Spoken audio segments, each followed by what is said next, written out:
What happens when power laughs at justice? When Veronica Sterling, a glamorous white CEO in a crimson V-neck dress, smirked at the black judge who dared to challenge her, she thought the courtroom was just another stage for her charm. "You're just here for the photo op," she sneered, her voice dripping with privilege. But the man she mocked, Judge Malik Carter, wasn't just any judge. He was the one man whose verdict would expose the secret she built her empire on. The gavel struck once, and silence turned dangerous. The courtroom was silent until the click of her heels broke the air. Veronica Sterling, the city's most glamorous CEO, swept through the marble doors like she owned the place. Reporters flashed cameras as she tossed her hair and smiled for the lenses. But the smile faded the moment she saw who sat on the bench. "You," she said, disbelief curdling into contempt. "I didn't realize diversity quotas had reached the judiciary." Gasps rippled through the room. Judge Malik Carter didn't flinch. His calm was sharper than her insult. "In this courtroom, Miss Sterling," he said, voice low but firm, "we stand on truth, not privilege."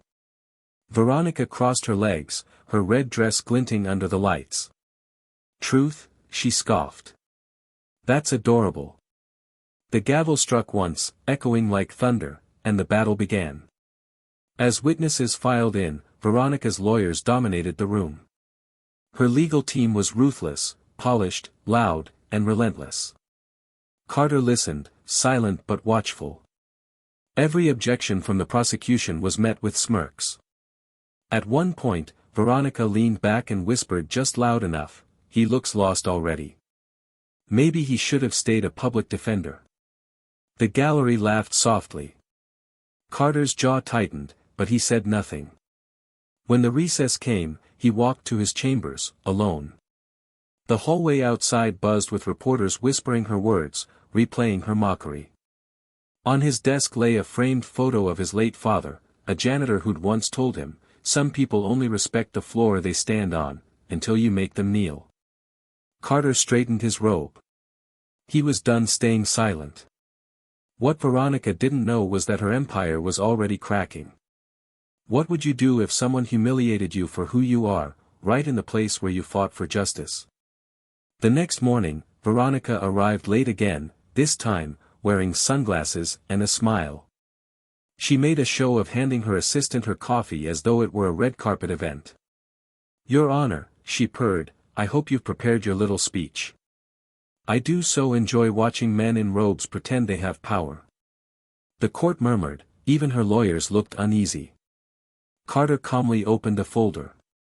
"Let's test that theory, shall we?" he said. On the monitor, a video flickered to life, Veronica, standing beside a police chief, sliding an envelope across a table. "Make the evidence disappear," her voice said on tape. The color drained from her face. This is taken out of context," she snapped. Carter leaned forward. "The context is justice, Ms. Sterling. And justice records everything." The courtroom erupted. Veronica rose, shaking with fury. "Do you know who I am?" she screamed. Carter's reply was quiet, but it silenced her. "I do. The question is, do you?" For the first time, her confidence cracked. Beneath the makeup and headlines was fear. By afternoon, the verdict was inevitable. The prosecution unveiled financial records, phone transcripts, and signed directives linking Veronica to bribes and perjury. Every lie she built shimmered, then shattered under the weight of truth. When the jury foreman read, "Guilty," Veronica froze, her smile gone. Carter's voice carried across the room, calm and final. "Power without principle is corruption. Beauty without conscience is vanity. You had both, and lost everything." As the bailiff approached, Veronica looked up one last time, eyes trembling. "You think this makes you righteous?" she hissed. Carter's gaze softened, almost mournful. "No," he said, "it just makes us equal at last." The gavel fell, sealing her fate. Outside, sunlight spilled across the courthouse steps. Reporters swarmed, shouting questions. Carter stepped into the light, his expression steady, not triumphant, but human. Behind him, Veronica was led away, her crimson dress stark against the gray stone. Justice, at last, looked like balance, quiet, deliberate, undeniable.